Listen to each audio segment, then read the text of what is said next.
រឿងខ្មោចពិតដ៏ព្រឺព្រួចខ្មោច Poltergeist នៅ Enfield Poltergeist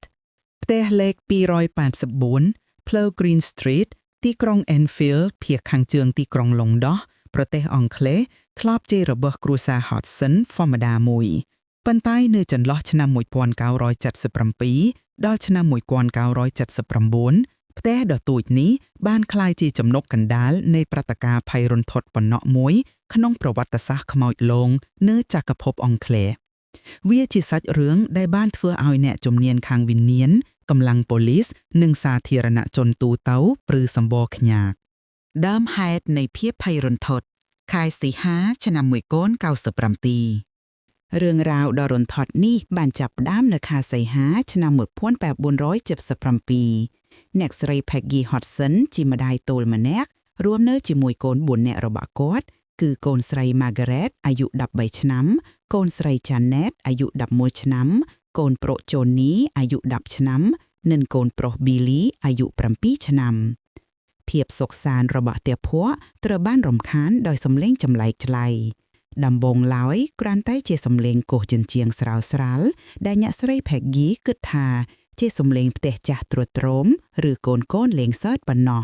ប៉ុន្តែសំឡេងទាំងនោះកាន់តែញឹកញាប់និងខ្លាំងឡើងធ្វើឲ្យពិបាកមិនអើពើ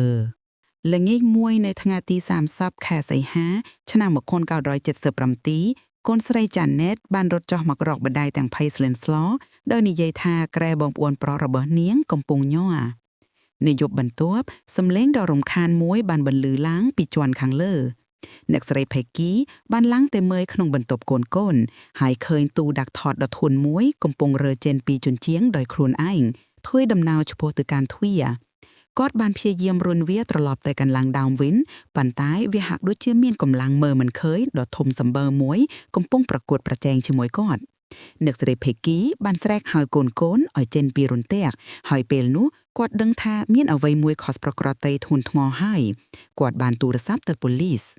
ការចូលរួមរបស់ប៉ូលីសនិងអ្នកជំនាញវិញ្ញាណ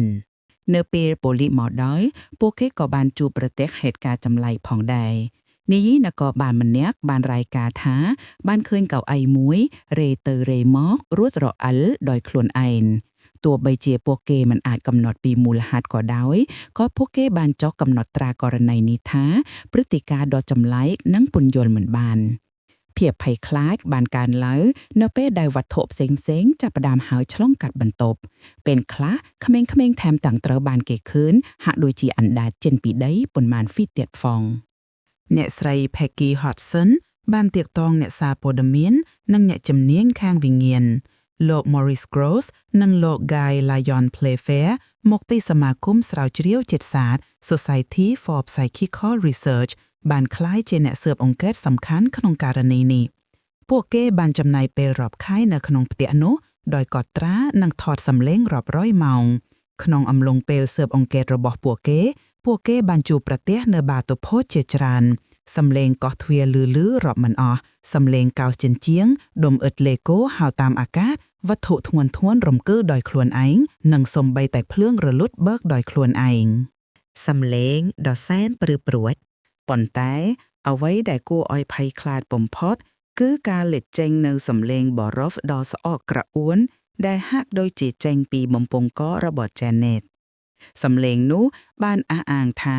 ជាខ្មោចឈ្មោះ Bill ដែលបានស្លាប់នៅក្នុងផ្ទះនោះ Bill បាននិយាយថាគាត់បានស្លាប់ដោយសារធ្លាក់ពីជាន់លឿយចុះមកដី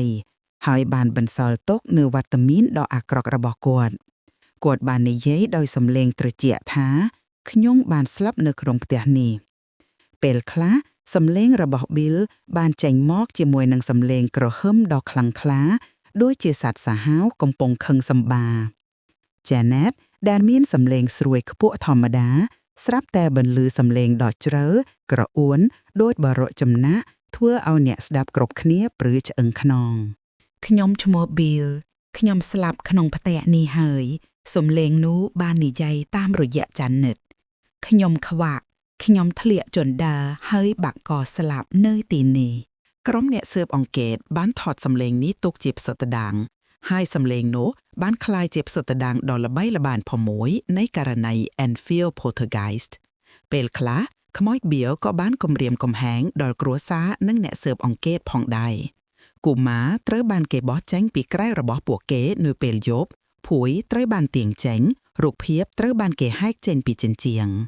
ភាពត្រជាក់ដ៏ចម្លែកបានលេចឡើងនៅក្នុងបន្ទប់ហាក់ដូចជាមានវត្តមានដែលមើលមិនឃើញកំពុងដកដង្ហើមនៅក្បែរពួកគេភាពចម្រូងចម្រាសនិងការបង្ចប់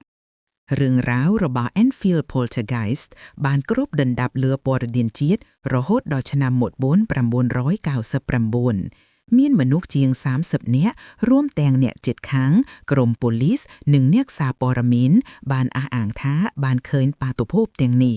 ទោះបីជាយ៉ាងណាក៏ដោយក៏មានការសង្ស័យជាច្រើនផងដែរ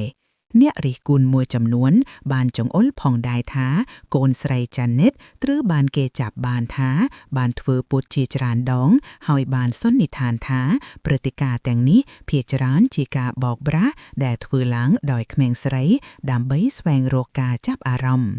អ្នកជំនាញខ្លះបានគិតថា Janet កំពុងប្រកបច្ចេកទេសបន្លំសំឡេង ventriloquism ទោះបីជាយ៉ាងណាក៏ដោយក៏អ្នកដែលបានជួបប្រទះផ្ទាល់នៅបាតុភូតទាំងនេះជាពិសេសអ្នកស្រី Peggy Hodgson និងអ្នកស៊ើបអង្កេតដូចជា Maurice Gross និង Guy Lyon Playfair នៅតែជឿជាក់ថាករណីនេះគឺជាខ្មោចឡងពិតប្រាកដពួកគេបានប្រកែកថាមិនមែនគ្រប់បាតុភូតទាំងអស់អាចពន្យល់បានដោយការបោកប្រាស់របស់កុមារនោះទេនៅទីពន្ធថត់ភាពភ័យរន្ធត់នៅក្នុងផ្ទះលេខ284ផ្លូវ Green Street បានថយចុះបន្តិចម្ដងហើយបានបំផ្លាញទៅវិញនៅឆ្នាំ1979គ្រួសារ Hodgson បានបន្តរស់នៅក្នុងផ្ទះនោះមួយរយៈសិនបើទោះបីជាពួកគេបានប្រាប់ថាវត្តមានខ្មោចមិនបានបាត់ទៅទាំងស្រុងក៏ដោយគ្រាន់តែវាឡើងធ្វើសកម្មភាពខ្លាំងដូចមុនប៉ុណ្ណោះរឿងរ៉ាវនៃ Enfield Poltergeist នៅតែជាករណីខ្មោចលងដ៏ល្បីល្បាញបំផុតនិងមានភាពចម្រូងចម្រាសមួយទៀតនៅក្នុងប្រវត្តិសាស្ត្រវាបានបន្សល់ទុកនូវសំណួរដែលមិនអាចដោះស្រាយបានអំពីអ្វីដែលពិតជាបានកើតឡើងនៅក្នុងផ្ទះតូចមួយនោះហើយបានបន្តធ្វើឲ្យមនុស្សជាច្រើនព្រឺសម្ពោរនិងពិចារណាអំពីដែនកំណើតនៃការបញ្យល់បែបវិទ្យាសាស្ត្រនិងភាពអាថ៌កំបាំងនៃពិភពលោកដែលមើលមិនឃើញ